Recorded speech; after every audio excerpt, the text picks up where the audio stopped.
I discovered my wife's family group chat titled Operation Freedom, Getting Her Out. I didn't confront anyone. Instead, I quietly moved our assets, changed passwords. When she tried to execute phase 1 of their plan, she discovered I'd already completed mine.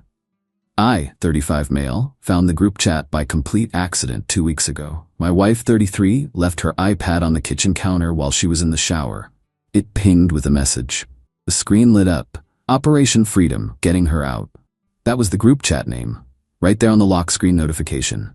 My stomach dropped. I picked up the iPad. Face ID didn't work, obviously, but I know her passcode, our anniversary. We'd been married for 6 years, never had a reason not to trust her. Opened the chat. Her mom, her sister, her aunt, and her best friend. 4 people actively plotting something. I scrolled up.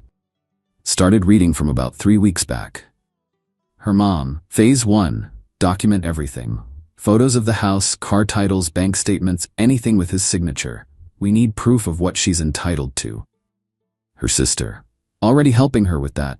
Got pics of his home office last week when he was at work. All the financial docs are in the 3rd drawer. Her aunt, phase 2 is the attorney consult. I know someone who'll do it discreetly. No paper trail to the house. Her best friend? What about phase 3? We doing the counseling route first? Her mom, no. Counseling gives him time to hide assets. We go straight to filing. She moves out, files immediately, claims she felt unsafe. My hands were shaking. Her sister, the unsafe angle is perfect, gets her the house in the temporary orders. Her aunt, exactly. Then we push for permanent. He makes good money. She'll get alimony plus child support if we're smart about it. We don't have kids? Her best friend, when are we thinking? Timeline? Her mom, 2 months. Gives us time to document, consult, and prepare. Then she's free. This was dated 3 weeks ago, which meant I had about 5 weeks left before Operation Freedom went live. I kept scrolling, more messages discussing which attorney to use, how to access my retirement accounts, which friends of ours would definitely side with her, how to make sure she got the right judge. Her sister, remember, the narrative is controlling husband, isolated wife, financial abuse. None of that was true. I'm not controlling. She has her own career, her own money, her own friends. We split household expenses proportionally based on income. I make about $120K as an operations manager. She makes about $65K in HR. We have a joint account for bills, separate accounts for everything else. Financial abuse? I'd literally just paid off her student loans last year. $15,000. A gift because she hated the monthly payments. The last message was from 2 hours ago. Her mom, attorney consult is Tuesday. Don't tell him you're going anywhere. Act normal. We're almost there, baby girl. I put the iPad back exactly where I found it. Went to my office, closed the door, sat there for an hour trying to process. Then I got to work. Update 1, 1 week later. The last 7 days have been surreal. I've been operating on autopilot while my wife acts completely normal. Kisses me goodbye in the morning. Asks about my day at dinner. Watches TV with me at night. Meanwhile, I know she's meeting with a divorce attorney, documenting our assets, planning to accuse me of things I haven't done. So I've been planning too. Day 1, the day I found out. First thing, called my own attorney, explained the situation. He asked if I'd taken screenshots of the group chat. I hadn't, too shocked to think clearly. Get them, he said. Document everything and start protecting yourself. Went back to the iPad that evening while she was grocery shopping, took screenshots of every message, uploaded them to a cloud storage account she doesn't know about. Changed the password on that account. Day 2 to 3, financial protection. Closed the joint account. Well, not closed. Removed her as a co-owner and transferred the money, about $8,000, into my personal account. We'd both been contributing to it for bills.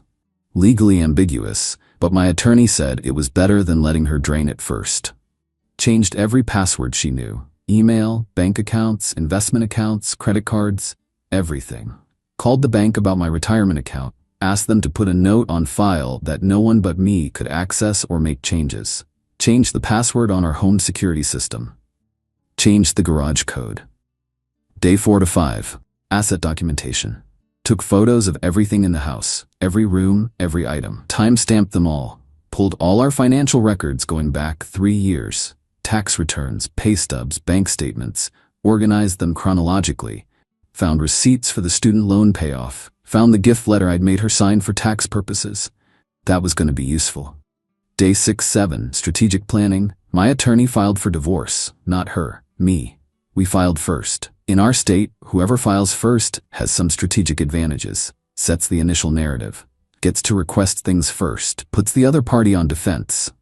We filed on grounds of irreconcilable differences, no fault. But we also requested exclusive use of the marital home and protection of separate property. Attached the screenshots of the group chat as evidence of planned abandonment and false allegations in bad faith. The filing was served to her at work yesterday. Friday afternoon. I wasn't home when it happened. Didn't want to be there for the fallout. Stayed at my brother's place. Got 28 text messages within 2 hours. What did you do? Why did I just get served divorce papers at work? You're divorcing me? We need to talk about this. This is insane. Answer your phone. I can't believe you did this. My mom is calling me screaming. Everyone is asking questions. You humiliated me. Didn't respond to any of them. Her mom called, blocked. Her sister called, blocked. Her best friend called, blocked. This morning, my attorney called. Her attorney just contacted us. They want to talk. About what? Settlement. Apparently Operation Freedom didn't go as planned. Yeah, because I freed myself first. Update 2. 2 weeks later. The entitlement has been absolutely wild. Week 1 post-filing, my attorney and her attorney had their first call. She wanted 1. The house, 2. Half my retirement account, 3. Alimony, $2,500 a month for 5 years, 4. Half the value of my car, 5. Me to pay her attorney fees. Total financial ask, roughly $180,000 plus ongoing payments. My attorney literally laughed. Is she joking? Her attorney, my client feels entitled to the marital standard of living. My attorney, your client was planning to falsely accuse my client of abuse to gain advantage in divorce proceedings. We have documented proof. Try again. Her attorney went quiet. My attorney, here's our counter. She gets her personal belongings, her car, and nothing else. We split the $8,000 from the joint account 50-50.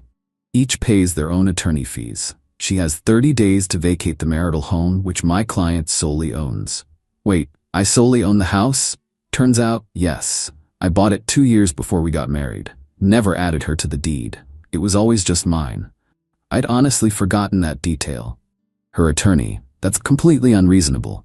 My attorney, then we'll see you in court with the group chat screenshots, and we'll discuss how your client committed fraud by claiming abuse that never happened.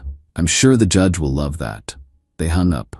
Her sister showed up, day 9. Saturday afternoon, I was mowing the lawn. A car pulled up.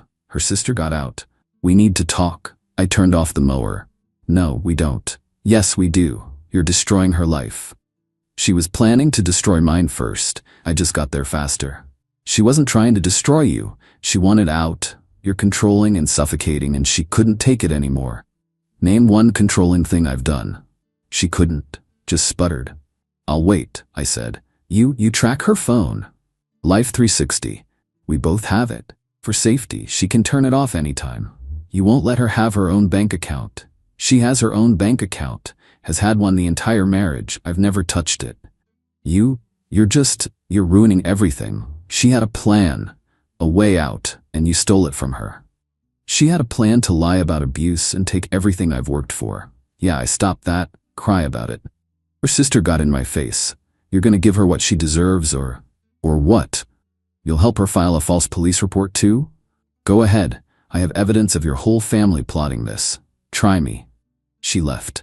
Came back an hour later with her mom. The mother-in-law. Her mom got out of the car, pointed at me. You selfish, vindictive man. How dare you serve my daughter at her workplace? How dare you humiliate her like that? She was going to do the same to me. Actually worse. She was going to falsely claim abuse. She felt abused. Emotional abuse is real. Name one emotionally abusive thing I did. Same problem as the sister. Couldn't name anything. You're just the way you are. The way I am, which is what? I work, come home, spend time with my wife, support her career, paid off her student loans. That student loan payment was manipulative. You were trapping her. I actually laughed. I paid $15,000 to trap her? By eliminating her debt? Sure. Her mom started crying. She just wanted to be happy. She wanted freedom. She was free. She had a car, money, career, friends. She was planning to lie about me to take more. That's not seeking freedom. That's committing fraud. We're going to sue you for emotional distress. Go ahead. I'll countersue for conspiracy to commit fraud. And I'll win. They left. The counseling ambush, day 12. Got a text from my wife. I booked us a marriage counselor. Tuesday at 6, we need to try. I called my attorney. Is this a trap? Probably. Don't go alone. Definitely don't go without recording it. I replied, we're getting divorced. There's nothing to counsel. Don't contact me except through attorneys. She called immediately. Blocked. Her best friend called. You're not even willing to try? What kind of husband are you? The kind who doesn't let his wife's family plot against him for months. She wasn't plotting. She was preparing. There's a difference. Not legally, there isn't. Goodbye. Day 14 yesterday, the house incident. I came home from work to find the locks changed. My key didn't work. Called my attorney. She changed my locks. On your house that you own? Yes. Call the police. Right now. Called the cops. Explained. I own the house. She's not on the deed. We're getting divorced. I have a court order giving me exclusive use of the property. 2 officers showed up. Then my wife and her mom showed up. Officer, ma'am, do you own this property? Her mom, it's her marital home. That's not what I asked. Is her name on the deed? My wife, but... Officer, then she can't change the locks. Sir, you'll need to call a locksmith to change them back. Ma'am, you'll need to leave. This is illegal. He's locking her out. Ma'am, he owns the property. She's been legally served with divorce papers that grant him exclusive use. She's technically trespassing. My wife started crying. Where am I supposed to go? That's not our concern. You need to leave. Her mom. She has rights. Not to someone else's property. She doesn't. They left. I called a locksmith. Again, new locks installed by 8 p.m. Cost me $350. Adding it to the list of expenses I'm claiming in the divorce. Today, my attorney called with an update. They want to settle. What are they offering? She takes her personal belongings, her car, $4,000 from the joint account, and walks away. Each pays their own fees. She gets $4,000 and I get $4,000. Correct. Done. When can we sign? I'll draft the agreement today. It's over. Almost over. Just waiting on signatures now. Final update. 3 weeks later. Settlement was signed last week. Divorce will be final in 30 days, state waiting period. But the 3 weeks leading up to signing were something. Week 1, the negotiation. After her attorney called with the settlement offer, we went back and forth on minor details. She wanted $5,000 from the joint account, not $4,000. My attorney, nope. 50-50 split or nothing. She wanted me to pay for her moving expenses. My attorney, absolutely not. She wanted to take furniture. My attorney, personal belongings only. Furniture stays with the house. She wanted 2 months to move out instead of 30 days. My attorney, 30 days, non-negotiable. Every request was denied. Because we had the leverage, the screenshots of the group chat, the evidence of planned false allegations, the fact that I owned the house and filed first. Her attorney finally told her to take the deal. She did. Week 2, the move out. She showed up with her mom, sister, and best friend to pack her stuff. I wasn't there, stayed at my brother's place, but I had the security cameras recording everything. They took her clothes, shoes, books, personal items, normal stuff. Then they took my coffee maker, my television, 3 lamps, the microwave, our wedding china, gifts to both of us, the artwork from the living room. I called my attorney. She's taking stuff that's not personal belongings. Do you have video? Yes, perfect. Send it to me. We'll add it to the agreement that she returns those items or we'll file a police report for theft. Her attorney called the next day. Everything was returned, except the coffee maker. She'd apparently already thrown it away. Fine. $80 coffee maker. I can replace it. Week 3. The aftermath. The settlement conference was video call. I was in my attorney's office. She was in hers with her attorney. We went through the agreement line by line. She gets her personal belongings. She gets her car, titled in her name. She gets $4,000 from the joint account. I get $4,000 from the joint account. I keep the house. I keep my retirement accounts. I keep my car. Each pays their own attorney fees. No alimony, no future claims on any assets. Her attorney, does everyone agree to these terms? Me, yes. Yes. Her voice was quiet, defeated. Her attorney, sign here. We both signed, electronically. Her attorney, the divorce will be final in 30 days pending the waiting period. Done. I stayed on the call for a moment, so did she. Awkward silence. Finally she spoke. I hope you're happy. Me, I'm not happy, I'm protected. There's a difference. I wasn't trying to destroy you. I just wanted to make sure I was okay. Me. By planning to falsely accuse me of abuse, by trying to take everything I own, that's not protecting yourself. That's committing fraud. My family was just trying to help. Your family was trying to help you commit fraud. There's a difference. Her attorney, I think we're done here. The call ended. The fallout. My brother asked if I felt bad. Honestly, no. I feel relieved. I feel validated. I feel like I dodged a bullet. Do I wish things had been different? Sure. I loved her, married her, built a life with her.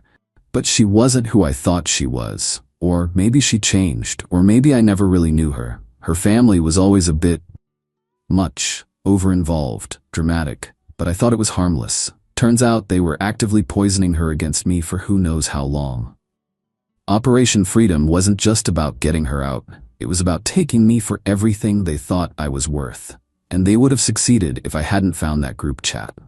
Financial breakdown. Total cost to me, attorney fees, $8,500, locksmith, twice, $650. Joint account split, lost $4,000, she got the other half, various small expenses, $500. Total, about $13,050, could have been $180,000 plus alimony, plus legal fees if she'd filed first and I'd had to defend against false allegations. I'll take the $13,650 hit. Where things stand, the house is mine. Quiet now. Weird being alone after 6 years of marriage, but not terrible.